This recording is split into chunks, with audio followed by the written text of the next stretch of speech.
President Joe Biden addressed Congress and the nation in his annual State of the Union speech. He discussed many of the issues concerning Americans, including the economy, foreign wars, and the migrant crisis. Natalie Brandt has more.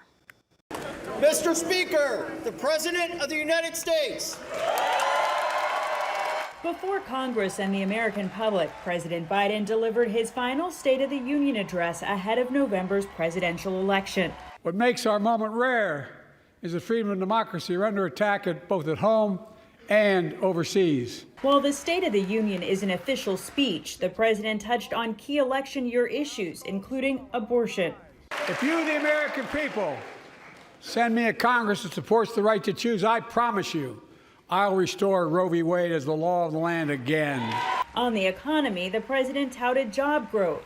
America's comeback is building the future of American possibilities, building an economy from the middle out and the bottom up, not the top down. And called on Congress to cap out-of-pocket drug costs at $2,000 a year for Americans with private health insurance. Americans pay more for prescription drugs than anywhere in the world. It's wrong, and I'm ending it. As Republican lawmakers in Congress accused the administration of failing on the border, the president called for a bipartisan solution. Get this bill done. We need to act now.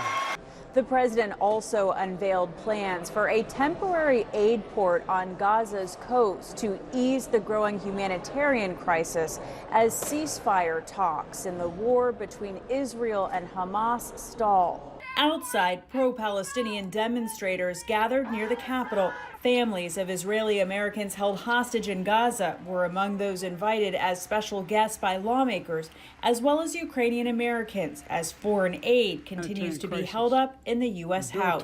Natalie Brandt, CBS News, Capitol Hill.